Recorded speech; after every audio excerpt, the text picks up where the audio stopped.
सुप्रभात बच्चों। हम लोगों ने कल पाठ 2 परीक्षा से मौखिक प्रश्न को जाने। आज हम देखते हैं कि प्रश्न संख्या 3 दो हम लोग कल पढ़ लिए हैं मौखिक प्रश्न। आज हम लोग पढ़ते हैं प्रश्न संख्या 3। प्रश्न संख्या 3 क्या है कि कहता है कि पाठ के अनुसार सही विकल्प पर सही का निशान लगाइए। ठीक है, अपनी अपनी पुस्तक में आप लोग खोल करके देख लीजिएगा।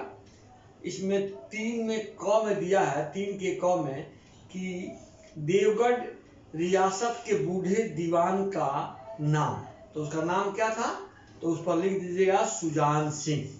क्या हो जाएगा? सुजान सिंह। देवगढ़ रियासत के बूढ़े दीवान का नाम सुजान सिंह था।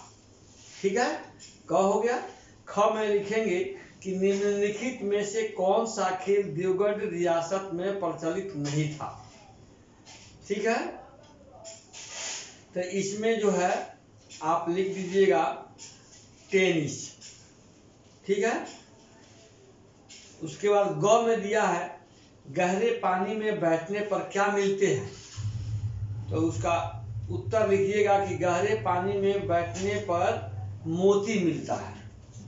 ठीक है, हम जितने गौंत लगाते हैं, जितनी गहराई तक जाते हैं, तो हमें क्या प्राप्त होती है? मोती। इसके बाद है किसान की गाड़ी में भरा था, दिया हुआ है नमक, दाल, अनाज, भूसा।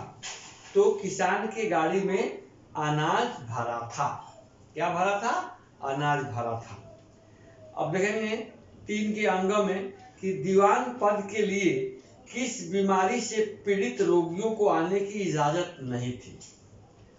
उसमें रिस्ट्रिक्शन भी था कि इस तरह के व्यक्ति रहेंगे वह इस पद के लिए अयोग्य घोषित किए जाएंगे। इसलिए पहले ही यह सूचना दे दी गई थी कि दीवान पद के लिए जो है किस बीमारी से पीड़ित रोगियों को आने की जरूरत नहीं है या इजाजत नहीं है, तो मंदाग्नि।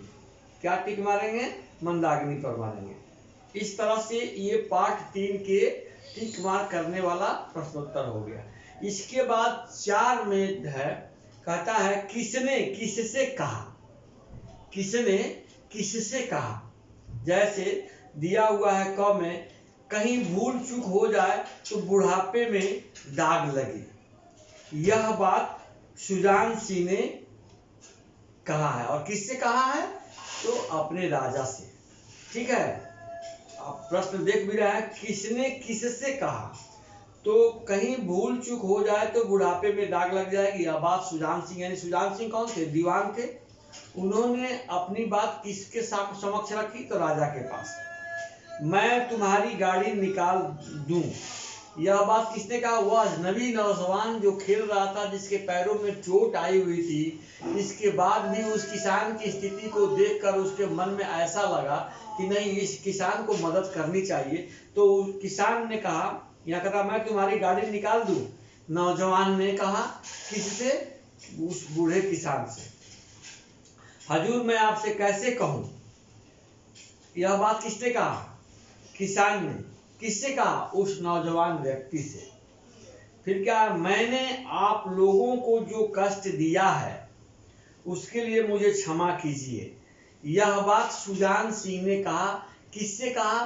तो जितने व्यक्ति दीवान पद के लिए आमंत्रित किए गए थे, उन लोगों को इन्होंने एक सूचना के माध्यम से यह सूचित कर दिया कि आप लोग मुझे माफ करेंगे। तो इसमें क्या हो जाएगा?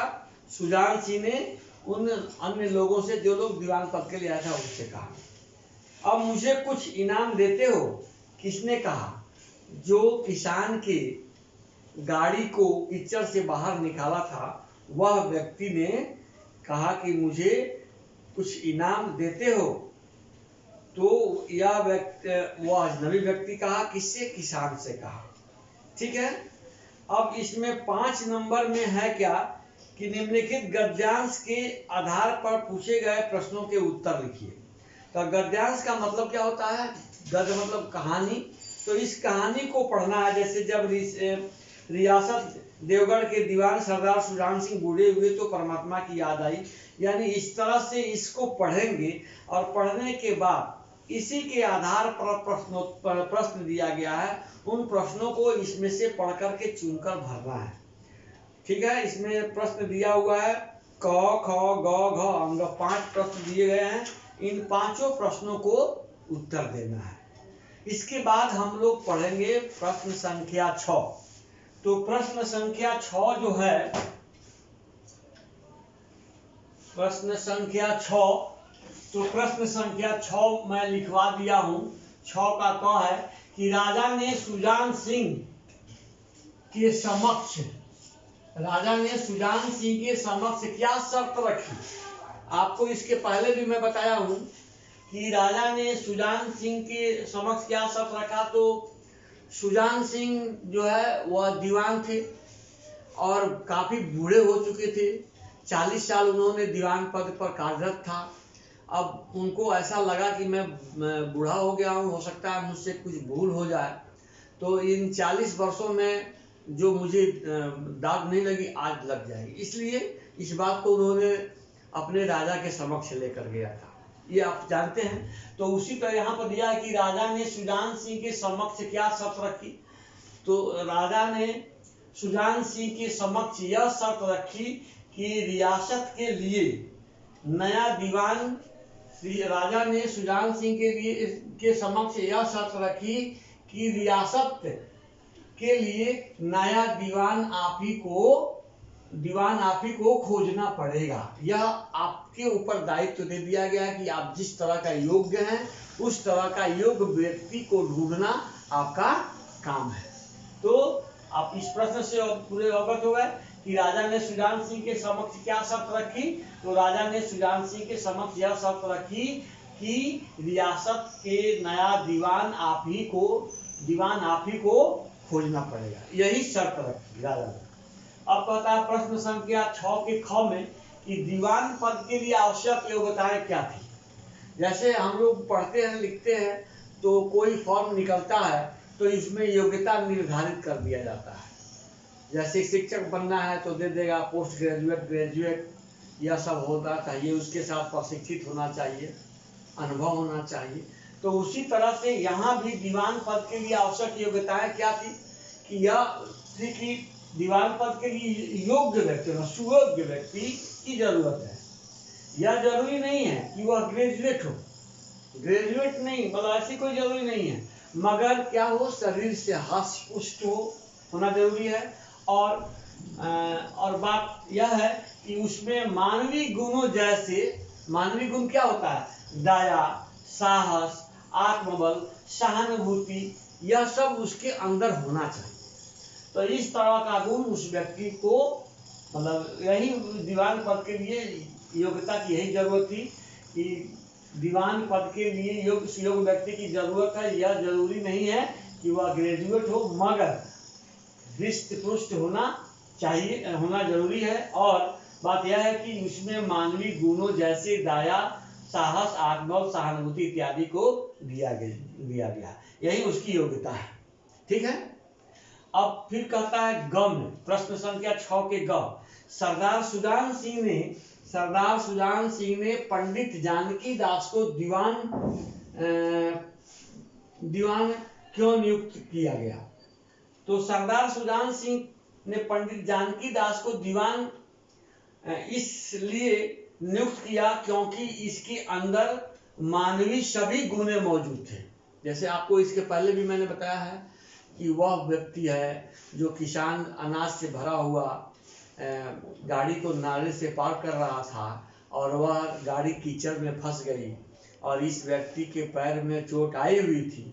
इसके बाद भी वह व्यक्ति अपना कपड़ा उतार कर और उस कीचड़ में घुस कर किसान के गाड़ी को बाहर निकलवाया। तो उसी समय यह तय कर लिया गया कि यह व्यक्ति क्या है, योग्य है, क्योंकि इसमें क्या है, सहानुभूति है, आत्मबल है, शरीर से भी हृष्ट पुष्ट है। तो यह व्यक्ति जो है, ऐसा व्यक्ति विरले मिलता है। तो यही उसका जो है, इसीलिए उसको नियुक्त किया गया कि मानवीय सभी गुण इसमें मौजूद है। ठीक है। अब इसके बाद हम लोग प्रश्न संख्या 6 की घ लिखते हैं।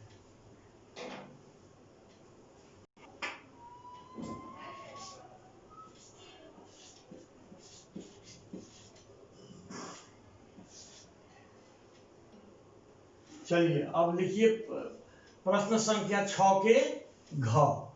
क्या है? 6 के घ दिया हुआ है किसान के साथ। 6 के घ में लिखेंगे किसान के साथ क्या घटना घटी। ठीक है, ये हो गया प्रश्न। किसान के साथ एक मिनट, किसान के साथ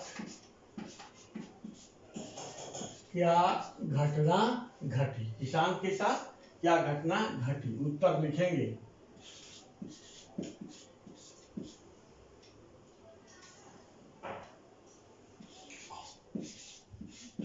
किसान के साथ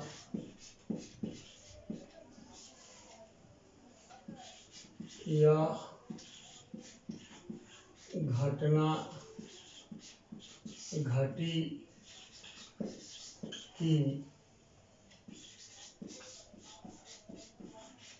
किसान की गाड़ी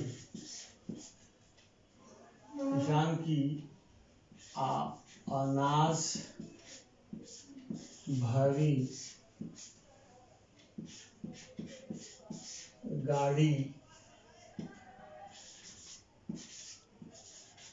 कीचड़